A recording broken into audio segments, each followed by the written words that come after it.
Hi everyone, Patricia Worby, Alchemy Therapies, and now also Rebel Health Radio, my newly formed podcast.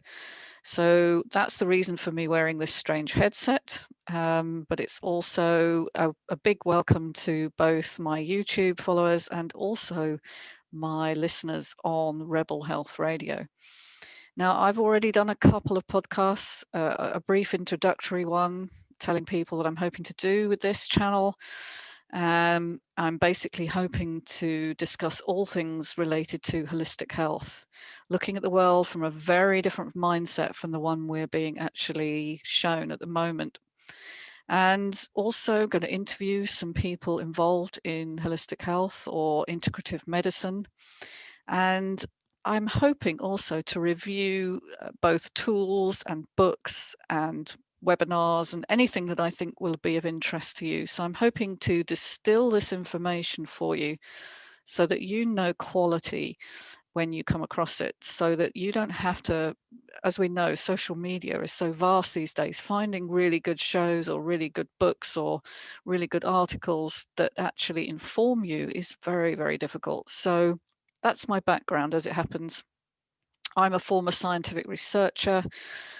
I also ran a business as a garden designer for a number of years. And I've juggled both those two incomes for a number of years. So actually being in science research and doing my own business. And this was all quite successful until my early 30s when life just kind of caved in. And I fell very ill with a condition that I now know is a chronic fatigue related syndrome, sometimes called chronic fatigue syndrome or myalgic encephalitis. Um, it's got various other names now as well, but they're basically fatigue related illnesses that involve a breakdown in your energy metabolism. And it isn't like being tired. It's not just being tired. It's actually that you physically can barely function. You can't think, you can't eat properly because you can't digest, you can barely move, and you certainly don't have a social life. You're barely functioning. So some people end up struggling to work, other people manage to carry on working, but they don't have a social life outside of work, and they're having to make up excuses as to why this is. So chronic fatigue syndrome is one of the hidden illnesses. It's very interesting because it's totally linked, I think, to what we're seeing with long-term COVID infections, which simply don't get better. They're very, very similar illnesses. Now, I'm going to tell a little bit about my story because I think it's interesting to note how I got to be doing what I'm now doing, which is not scientific research or garden design. So when I was in my early 30s and struggling really to keep it all together, I had a relationship breakdown like many people do. My first long-term relationship had finished about 18 months before, and I'd had to move out of my home and I'd have to leave my pets behind. And basically life was very tough because I was having to actually earn enough money to keep myself going in private rented accommodation. So, well, initially I became someone's lodger. That was all I could afford. But eventually I got into private rented accommodation. But it was a real struggle. I was really having a hard time trying to keep myself going. And I went, as you do, to try and resolve that to conventional medicine, going to my GP in the first instance, and was given a whole load of drugs. I was given sleeping tablets. I was given antispasmodics because I shook all the time. Things for vestibular dysfunction because I was dizzy. I can't remember. Amitriptyline to sort of calm anxiety, all sorts of things. I was pretty much rattling by that time. But my insomnia did not resolve. And I ended up one day in bed. It was mid-morning. It was July, I remember. And I was listening to the world outside my window. And I was thinking, is my life over? Quite honestly, because it just seemed everybody else was going about their normal business. And here I was in bed and I couldn't bear to have the curtains open and I could barely stand to listen. There was a pneumatic drill going on outside with some roadworks. And I remember thinking, I just can't bear that either. And what am I going to do? And it was a friend of mine who said to me, why don't you investigate alternative medicine, because you've been down this, pharmaceutical route and nothing's really improved. And obviously very much against my former beliefs and everything I'd been trained in, because I'd been trained as a biochemist and a pharmacologist, I decided to go and investigate Chinese herbal medicine, because I thought that acupuncture had quite a good reputation in scientific circles, so why not try it out? And I went to see somebody, and she spent a long time with me, actually, and she looked at my tongue, which had never happened before. Nobody had ever asked me to stick my tongue out, and I now know why, because so much is written on the tongue. It's the top end of your digestive tract, so it really tells a person a lot about you and how things are going on down there. And then she took pulses, and not just one pulse, but Chinese medicine believes there are 3, and it sort of measures them. And she said to me, "You are toxic." And I had no idea what she meant. Toxicity to me was, when, I don't know, you drank bad water, or you inhaled something nasty. And I said, "What do you mean toxic?" And she said, "Well, Western diet is toxic." And I said, "Oh, is it?" Thinking, well, I'm a vegetarian. I'm sure I eat really, really well, not realizing I eat lots of terrible stuff that's probably very highly processed and full of chemicals. And so that was a real wake-up call. It certainly challenged me, but she gave me some herbs to boil in a sort of a saucepan, which I was then to decoct. In other words, you siphon them off and you drink it over the next 3 days, this herbal sort of exudate, which tasted disgusting. It smelt disgusting when boiling, but within 3 days I started to feel better. It cleared me out completely from top to bottom, let's say. And I had to think about what I was actually saying to people and what I was believing in my own mind about the value of alternative approaches, because this had worked where nothing else had.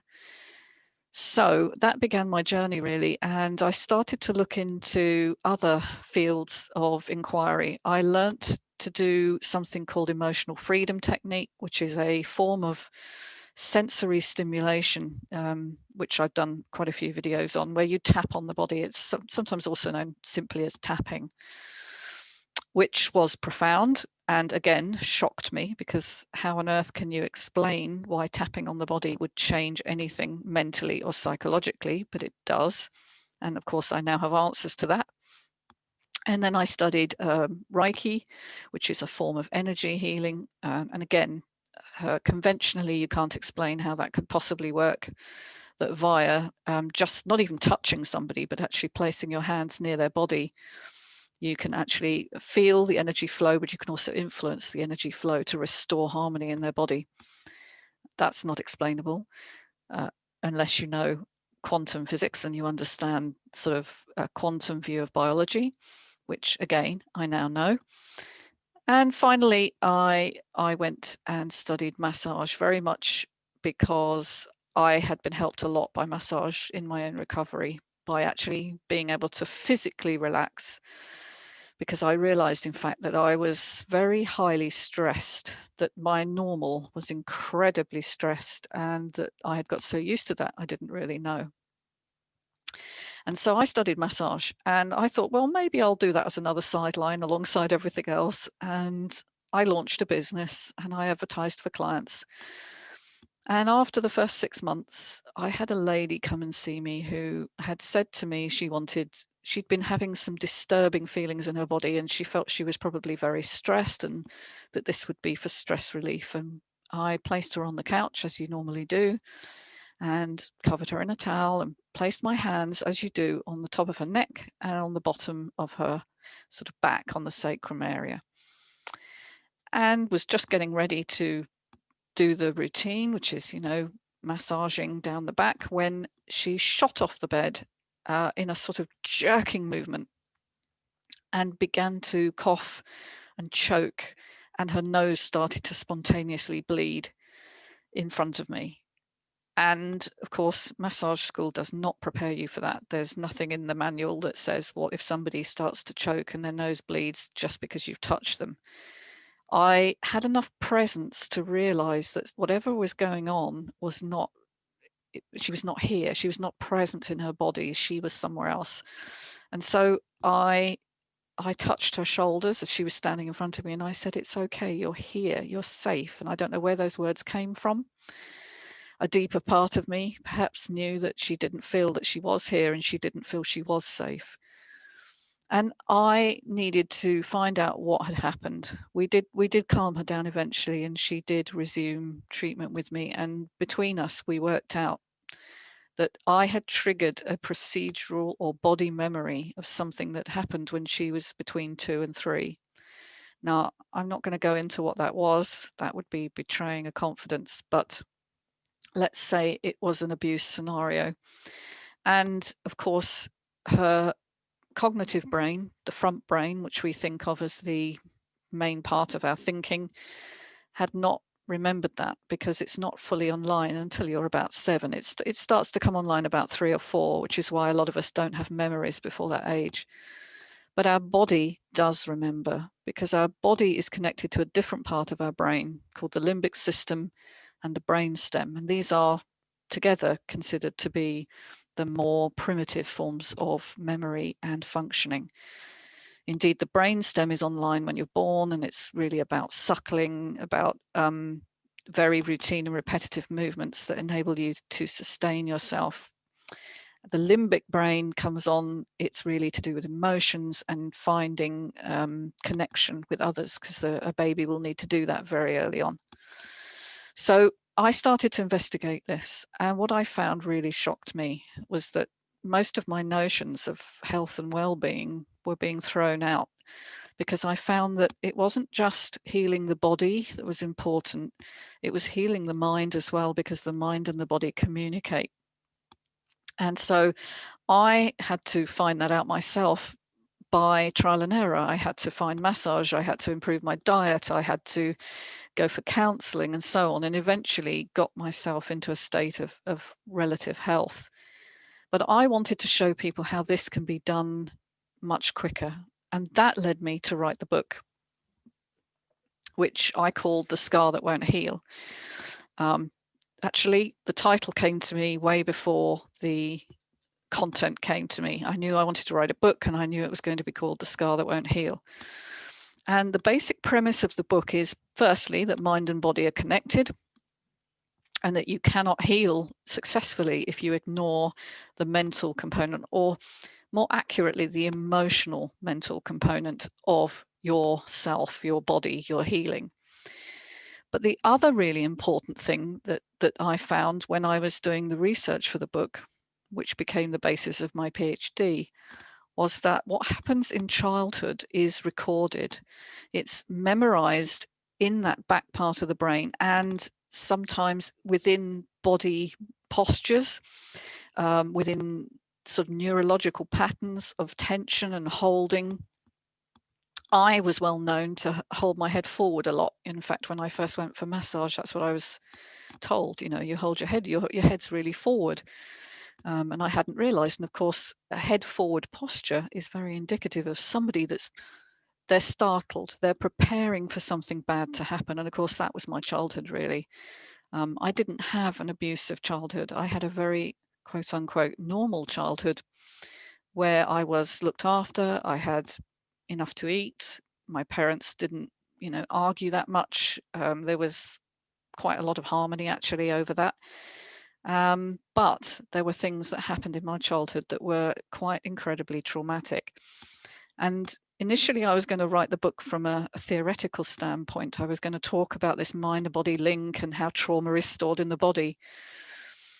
But Bessel van der Kolk wrote his book, The Body Keeps the Score, and it came out, and it sort of arrived just about the time I was setting down to write mine, and thought, that's the kind of book I was going to write. So what's going to make mine different? Well, I decided to include my own story. My own story really from childhood onwards. And that was the first chapter in the book. And it's the one that has really affected a lot of people as they've written to me and they've said, you know, I really connected with your story and it really had echoes of my upbringing.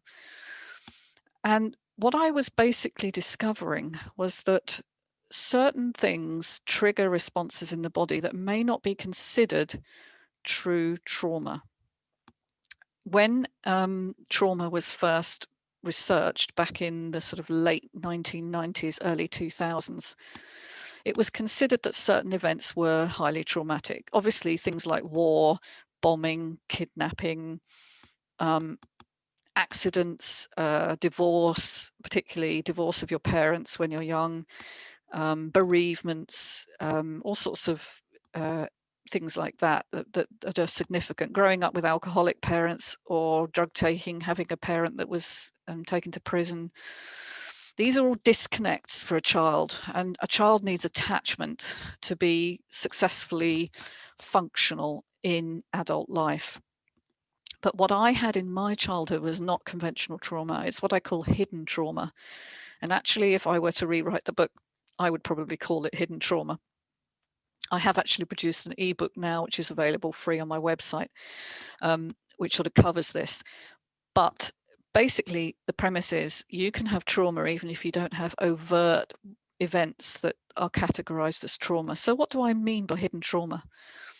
Well, in my family, chronic illness, the chronic illness of my father, which was from about the age of, I was probably about 13 when he started to get seriously ill. And he was in and out of hospital for the whole of the rest of the time he was alive until he died when I was 19. And so there was always this fear he was going to go. And when he went, we would be financially, well, we would struggle because my mother worked part-time. How she would support us, I don't know. So there was always this fear of losing him, and it was unpredictable. So sometimes he'd be well or reasonably well and could basically function. Other times he'd be really ill and recovering after various procedures that he had. So there was that. There was also the discovery early on that my so-called uncle was not my uncle, but he was my half brother. And that was when I was about 14, they told me that. And that was a really big shock. Family secrets are another source of trauma. Being wrong or different is another source of trauma for a child. And for me, that was kind of working out by the time I was 19, 20. Probably I knew before that I was gay and that I wasn't going to get married and have children, which is what I knew my mother wanted. Obviously, things are very different now. You can get married and have children, you can do whatever you want, but back then it was an either-or situation, you know, and having to actually tell her was a very, very difficult experience for me. And of course, my father had died by then. So the whole thing was full of shame, and shame is a very big driver of trauma, as I was to discover. So these experiences, which may be not what happened, but what didn't happen, or what should have happened that you needed but didn't get. So whether that's understanding, support, unconditional love, they're all traumas too, and they're all recorded by the body. And what happens is it records it as a message of stress, of a hyper arousal or hypersensitivity to stress. And stress, as you may know, causes a great many modern diseases. It causes heart disease. It's linked to Alzheimer's, probably linked to autoimmune diseases and many, many others. Of course, chronic fatigue is another one of them. I haven't met anyone yet who's got chronic fatigue who doesn't have some form of chronic stress in their life. So it sets up a pattern physiologically of more breakdown than repair, and it makes us, ironically, hypersensitive to more stress. So we tend to live high stress lives. You know, we're very overgiving, workaholics, and we tend to put ourselves in the face of stress as a normal. We don't understand that it's not very good for us, and we kind of seek it because this is what our nervous system has adapted to. So I wrote the book, and not really expecting much to happen because I self-published. I'm an unknown. Nobody knows me. I'm not famous. I don't have famous friends. I asked somebody who was a bit more famous than me, who'd written a book on trauma, and I'm not going to name names, to write the sort of foreword, but she declined. And she said in her reply to me that she didn't believe that what I'd had was trauma, because she'd had proper abuse trauma in her childhood. And so I was writing a book that kind of didn't make sense to her, and she didn't want to put her name to it. So I thankfully found someone else who was willing to write the foreword, and that turned out to be Elaine Wilkins, who runs the Chrysalis Effect, who are an organisation dealing with CFS and ME recovery. I got the book out, and I started to get people writing to me, people emailing, saying amazing things about the book. And I'm so glad I wrote it, because it really is an important message that everybody needs to understand, is that if you've come through a childhood, you're likely to have some form of trauma. Now, not all of that means you're going to fall chronically ill, because it depends on the amount of support you have in your adult life and how you've metabolized your trauma. Have you made meaning of it, that that happened then, but I'm fine now? Or do you subtly undermine yourself by believing yourself dysfunctional, wrong, bad, other? These are the messages I absorbed when I was young, that I'm somehow wrong and bad in some way, because I couldn't cure my father, I couldn't help him, and I was probably gay, but I couldn't deal with that. And I wasn't going to give my mother grandchildren, which is what she wanted, and therefore I was bad there. And so I had this subtle message of being wrong. And these things do have a physiological output, as I've said. So most people have it to some degree. And those are the kinds of people that I now work with. So what this experience has taught me is, well, first of all, I've totally changed my life. I'm not saying I'm perfect and I've fixed everything, but I am now working as a therapist who works somatically. In other words, I work through the body to help other people resolve these unresolved emotional traumas, usually from childhood, but then sometimes triggered in adulthood. And the big trigger for me, of course, was having my relationship breakdown. But it could be a viral illness, it could be an accident, it could be redundancy, and as well as bereavement and divorce. These are common triggers. And what happens then is, so a person will start to show symptoms, and these symptoms develop gradually over time. So they tend to start with little things, allergies, sometimes gut issues, then they'll go deeper and start to develop more significant problems. And what I'm doing now is, apart from obviously talking about this and helping to educate people, I'm running a clinic where I help people come to terms with their emotional imprints and resolve them through the body somatically. So if I use just the thinking brain to tell you, stop thinking that, don't feel bad about yourself, well, it's nice to hear, but it doesn't change the way you feel. If, however, I ask you to track that in your body, when I say to you, I feel shameful, where do you feel that? Where do you feel that in your body? And most people will be able to isolate a feeling, and we can then track that feeling, and then we can help resolve it with a number of different tools which change the neurological, in other words, the nerve pathways that are causing that symptom in the body or that feeling in the body. And when we do that, when we start to track it in a situation of groundedness and connection with another person, me, we bring the front brain online, which is your context generator, it's your analytical reasoning brain. And so we start to integrate the front and the back brains properly with a new message of safety. And that's what we do. And basically, I'm going to record some sessions with people to show you what happens within a session, because I think it's really important that people know that this solution is out there, that you don't need to suffer pain, fatigue, or anxiety, because these are all major symptoms of these unresolved emotions within you, an emotion of threat. And that's what I'm going to be doing. So my podcast is really going to involve education, information, because I think the more information we have about tools for resolution, the sooner we're going to get ourselves healed. And when we heal ourselves, we heal the people around us and we heal our world. And right now we're in the midst of a very difficult situation in 2021. So I'm looking forward to bringing a message of hope out there. And I look forward to spreading this with you. So please do subscribe on my YouTube. Please subscribe to my rebelhealthradio.com and do get in touch and let me know what are the issues that you want aired, what are the things that still affect you, and what have you learnt in your journey, because I think that's the sort of information I want to pass on. Thanks for listening. Take care, everyone.